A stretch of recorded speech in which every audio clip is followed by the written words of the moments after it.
أعوذ بالله من الشيطان الرجيم. بسم الله الرحمن الرحيم. نساؤكم حرث لكم فأتوا حرثكم أنى شئتم وقدموا لأنفسكم واتقوا الله واعلموا أنكم ملاقوه وبشر المؤمنين. صدق الله مولانا العظيم وصدق رسوله النبي الأمي الكريم ونحن على ذلك من الشاهدين والشاكرين والحمد لله رب العالمين.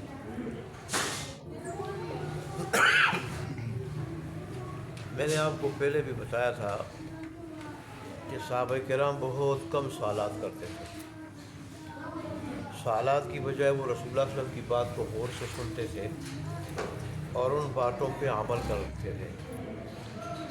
چنانچہ کوئی ٹوٹل قرآن میں 12 یا 13 سوالات ہوں گی ان کی طرف سے، اور یہ کہتے تھے کوئی دیہاتی آتا وہ سوال کرتا تو وہ تو ہم چاہتے کہ چلے کوئی دیہاتی سوال کرے تو اس کے نتیجے میں ہمیں معلومات مل جائے گی. اگر رسول اللہ صلی اللہ علیہ وآلہ وسلم کے پاس اس سوال کا جواب ہو تو آپ سے نہیں تو اللہ تعالیٰ کی طرف سے آیات کی شکل میں، لیکن خود سوالات بہت کم کرتے تھے.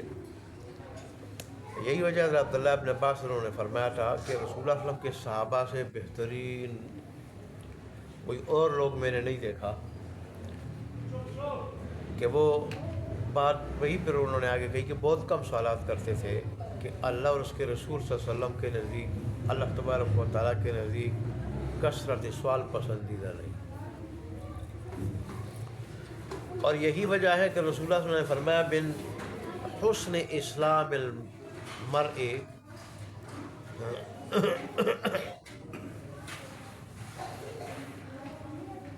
کہ آدمی کے بہترین مسلمان ہونے کی نشانی یہ ہے کہ وہ بے مقصد سوالات سے اپنے آپ کو بچا دیتا. جن سوالات کا تعلق عملی زندگی سے نہ ہو ایسے سوالات سے اپنے آپ کو بچا دیتا. امام احمد بن حنبل رحمۃ اللہ علیہ سے ایک آدمی نے پوچھا کہ لوبیا کے پانی سے وضو کرنے کا کیا حکم ہے؟ تو انہوں نے کہا میں اسے پسند نہیں کرتا، اس لیے کہ لوبیا کا پانی جو ہے وہ تو وضو کے لیے نہیں ہے، مطلق پانی وضو کے لیے ہے. جب آدمی جانے لگا انہوں نے پانچے سے پکڑ لیا یا قمیض سے پکڑ لیا اور پوچھنے لگے کہ جب مسجد میں داخل ہوگے اور نکلو گے تو کیا دعا پڑھو گے؟ تو اس کو دعا نہیں آ رہی تھی.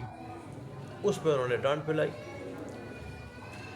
کہ جس چیز کی ضرورت دن میں تمہیں کم از کم 5 مرتبہ ہے اس کا تو پتہ ہی نہیں ہے، اور جس چیز کی ضرورت شاید پوری زندگی میں نہ ہو اس کے پیچھے لگے ہوئے ہو. اس لیے تو علماء نے منع کیا ہے کہ جن سوالات کا تعلق عملی زندگی سے نہیں ہے ان سے اپنے آپ کو بچانا چاہیے.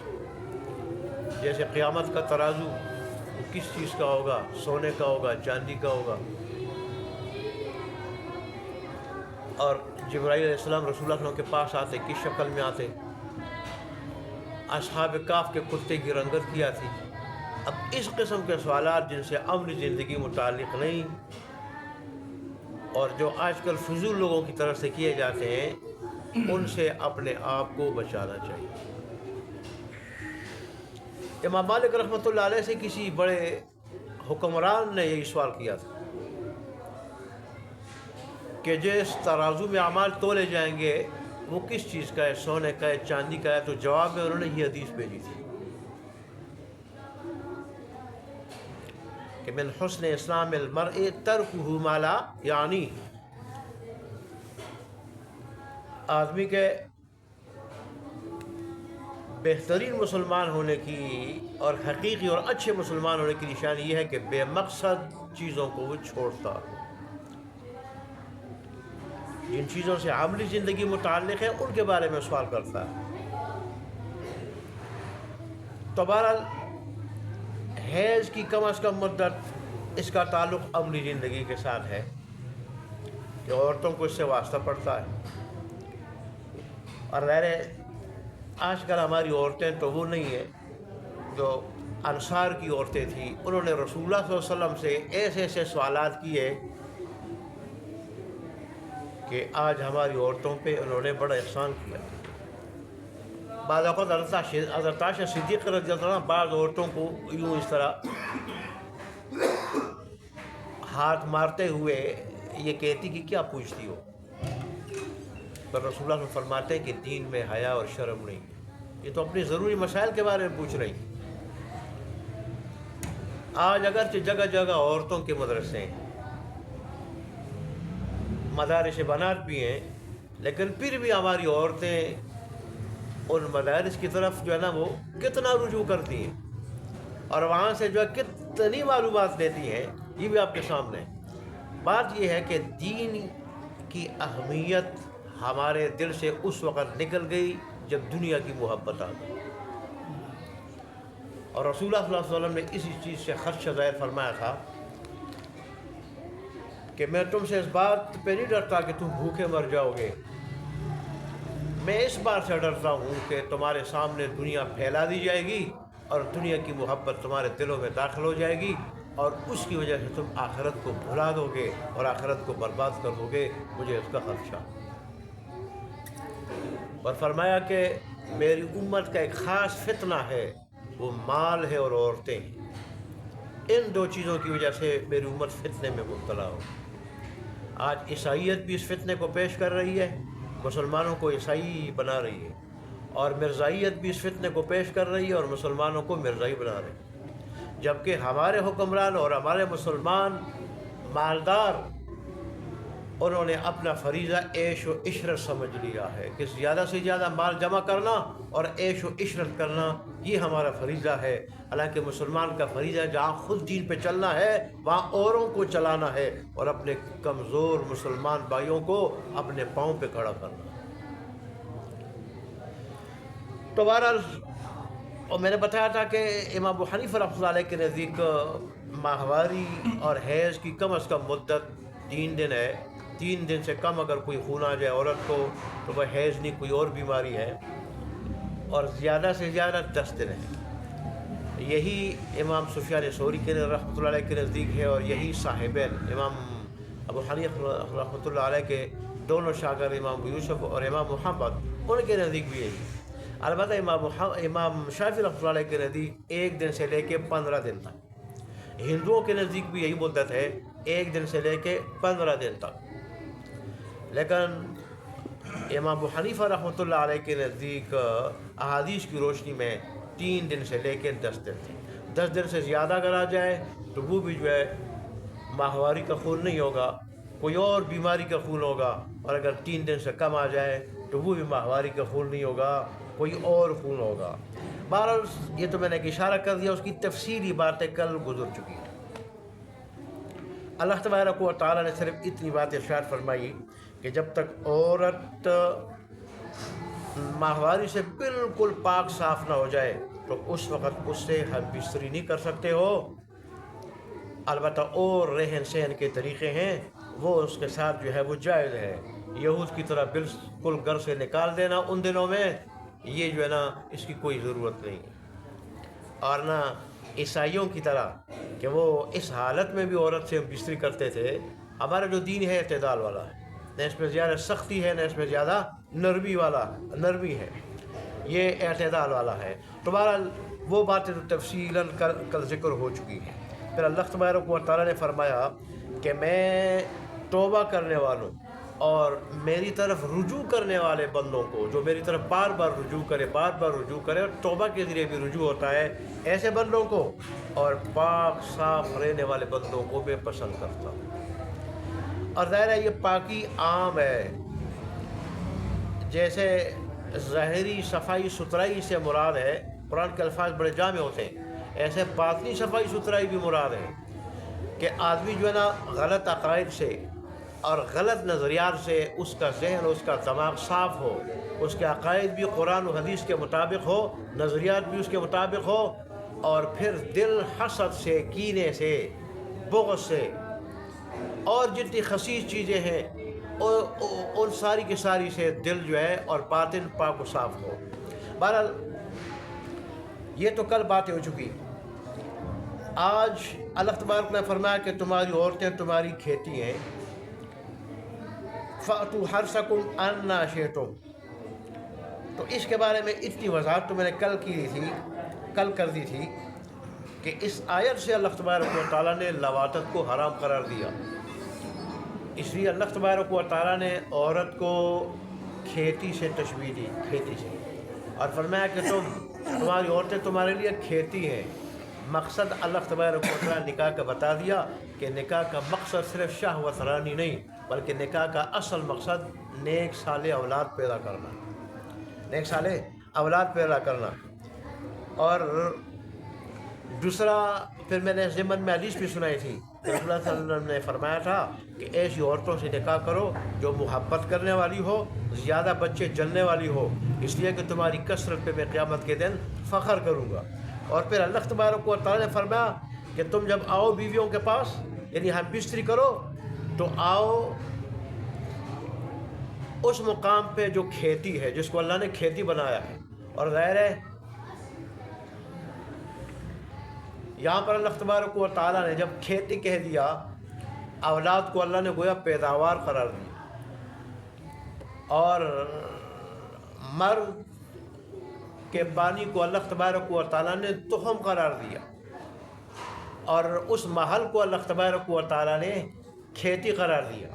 تو ظاہر ہے کھیتی میں آدمی کوئی تخم کاشت کرتا ہے تو مقصد کیا ہے؟ فصل. تو یہاں بھی اللہ نے بتا دیا کہ اصل مقصد جو نکاح کا ہے وہ اولاد ہے. اور اللہ نے ساتھ جب یہ ارشاد فرمایا کہ تم آؤ تو کھیتی میں آؤ، تو اللہ نے لواطت کو حرام قرار دیا. اس لیے کہ پچھلے حصے سے اللہ بچائے، کوئی خلاف فطرتی حرکت کرے گا اس سے اولاد پیدا نہیں ہوگی، اولاد پیدا نہیں ہوگی. اور پھر رسول اللہ صلی اللہ علیہ وآلہ وسلم نے صراحت سے ارشاد فرمایا کہ جو اپنی عورت کے پاس اگلے راستے کو چھوڑ کے پچھلے راستے سے اس نے ہم بستری کی، تو اس نے اس دین کا انکار کر دیا جو میں محمد عربی لے کے آیا. اس نے اس کا انکار کر دیا اور اس نے بغاوت کی. شاید یہاں تک باتیں میں نے کل کہی تھی. آج جو میں نے باتیں کہنی ہیں وہ ایک باریک اشارات ہیں، نکات ہیں. اللہ تبارک و تعالیٰ نے جو فرمایا کہ تمہاری عورتیں تمہاری کھیتی ہیں، اس طرف اشارہ کر دیا کہ جیسے کاشتکار لوگ اپنی کھیتی کو جب دیکھتے ہیں، کھیتی کو تو، اور خاص کر جب کھیتی تیار ہو جائے، بڑے خوش ہوتے ہیں، بڑے خوش ہوتے ہیں. وہ اس کھیتی سے محبت کرتے ہیں، محبت کی نگاہ سے دیکھتے ہیں، عزت کی نگاہ سے دیکھتے ہیں، اور اس کی بڑی حفاظت کرتے ہیں کہ میری یہ کھیتی کہیں خراب نہ ہو جائے.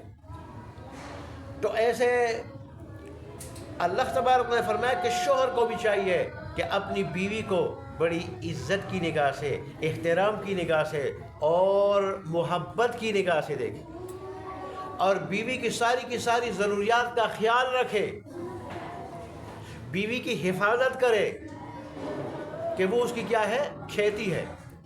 اور بیوی کو بھی اللہ تبارک و تعالیٰ نے اشارت یہ بات سمجھا دی، اشارتاً، کہ جیسے کاشتکار جب اپنی کھیتی کو دیکھتا ہے اور کھیتی جب پکی ہوئی ہو اور اس میں فصل بھی اچھی طرح ہو، خوبصورت ہو، تو کاشتکار جو ہے وہ کیا ہوتا ہے؟ وہ خوش ہوتا ہے. بیوی کو بھی ایسا رہنا چاہیے اور شوہر کی طرف محبت کی نگاہ سے دیکھنا چاہیے، ان کے سامنے بننا اور سنورنا چاہیے، اور ایسے پیار اور محبت سے شوہر کی طرف دیکھنا بھی چاہیے اور رہنا بھی چاہیے کہ شوہر اگر اس کی طرف دیکھے تو شوہر خوش ہو جائے، شوہر خوش ہو جائے. اس ایک لفظ میں اللہ نے دونوں کے لیے پیار و محبت کے کتنے پہلو کا اشارتاً حکم دیا اللہ تبارک و تعالیٰ. اور یہ بات حدیث میں بھی آئی ہے کہ بہترین بیوی وہ ہے کہ جس کی طرف شوہر دیکھے تو شوہر خوش ہو جائے، وہ شوہر کو اپنی نگاہ سے ہی خوش کر دے.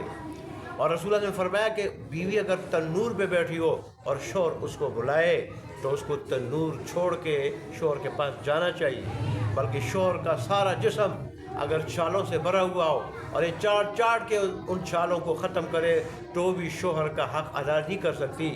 اگر ایک پہاڑ کو ایک جگہ سے دوسری جگہ یہ سرکا کے آہستہ آہستہ تھوڑا تھوڑا کر کے منتقل کر دے شوہر کے کہنے پہ، تو بھی شوہر کا حق ادا نہیں کر سکتی۔ یہی وجہ ہے کہ باپ مر جائے، پیاری ماں مر جائے 3 دن سو گئے، اور شوہر مر جائے تو 4 مہینے اور 10 دن سو گئے، کہ اللہ عورت کو یہ اس میں سبق دینا چاہتا ہے کہ شوہر تیرے لیے بہت بڑی نعمت ہے۔ شوہر اللہ تبارک و تعالیٰ کی طرف سے بہت بڑی نعمت ہے۔ اور رسول اللہ نے یہ بھی ارشاد فرمایا کہ جب عورت 5 وقتہ نماز پڑھے، رمضان کے روزے رکھے، اللہ کی اطاعت کرے اور اپنے شوہر کی فرمان برداری کرے، شوہر اس سے راضی ہو، تو جب دنیا سے جائے گی اللہ اس کو قیامت کے دن کہے گا کہ جنت کے 8 دروازوں میں سے جس دروازے میں چاہو داخل ہو جاؤ۔ تو بہرحال اس میں شوہر کے لیے بھی اللہ تبارک و تعالیٰ کا یہ حکم ہے کہ وہ بھی جیسے کاشتکار کھیتی کے ساتھ جو سلوک کرتا ہے تو وہ سلوک وہ بیوی کے ساتھ کرے، اور بیوی کو بھی یہ حکم ہے۔ اس طرح تبارک نے فرمایا کہ تمہاری بیویاں تمہاری کیا ہیں؟ کھیتی ہیں۔ اور دیکھیں یہ بیوی بیک وقت شوہر کے لیے اور شوہر بیوی کے لیے بہت بڑی اللہ کی نعمت ہے۔ شوہر جیسے رسول اللہ نے نکاح کے بارے میں فرمایا کہ نکاح جو ہے نا یہ آنکھوں کو جھکانے والا ہے، شرمگاہ کی حفاظت کرنے والا ہے۔ یہ نعمت دونوں کے لیے، عورت کے لیے بھی اور مرد کے لیے۔ اور رسول اللہ نے فرمایا یہ دنیا ساری کی ساری نفع اٹھانے کی چیز ہے، اور اس میں بہترین نفع اٹھانے کی چیز نیک عورت ہے۔ فرمایا کہ جس کو اچھی بیوی ملی اس کو دنیا آخرت دونوں کی بھلائی ملی۔ اچھی بیوی دنیا کے اندر جنت ہے۔ فرمایا جس نے نکاح کر لیا تو اس نے اپنا آدھا ایمان محفوظ کر لیا، اور باقی آدھے ایمان میں اللہ تبارک و تعالیٰ سے ڈرتا رہے۔ یہ دونوں نعمتیں ایسی ہیں، ایک نکاح کی اور ایک ایمان کی، آدم علیہ السلام سے مشروع ہے اور جنت میں بھی یہ مشروع رہیں گی۔ یہ دونوں نعمتیں ایسی نعمتیں۔ اور رسول اللہ صلی اللہ علیہ وسلم نے فرمایا تھا اے نوجوانوں کی جماعت، تم میں سے جو بھی نکاح کی اس طاقت رکھے تو اس کو چاہیے کہ نکاح کرے۔ آگے پھر رسول اللہ صلی اللہ علیہ وسلم نے وہی فائدے اس کے ذکر فرمائے۔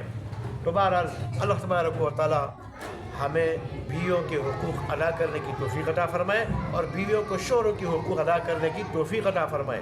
اور پھر اللہ تبارک و تعالیٰ نے میاں بیوی کے اندر جو محبت ہے وہ اپنی کامل قدرت کی دلیل قرار دی کہ دیکھو میں نے میاں اور بیوی کے دلوں میں کیسی ہمدردی ڈالی کہ وہ جب ایک دوسرے کے ساتھ رہتے ہیں تو وہ قانون کے دائرے میں نہیں رہتے کہ بیوی کہے کہ میرے تو یہ حقوق ہیں یا میری یہ ذمہ داری سے زیادہ میری ذمہ داری نہیں، شوہر کہہ رہے میری یہ ذمہ داری سے زیادہ میری ذمہ داری نہیں۔ شوہر دنیا جہان کی جتنی چیز ہے اس کے بس میں آؤ وہ لا کے بیوی کے سامنے وہ رکھتا ہے، اور بیوی شوہر کو خوش کرنے کے لیے جو اس کے بس میں ہے وہی کچھ وہ کرتی ہے۔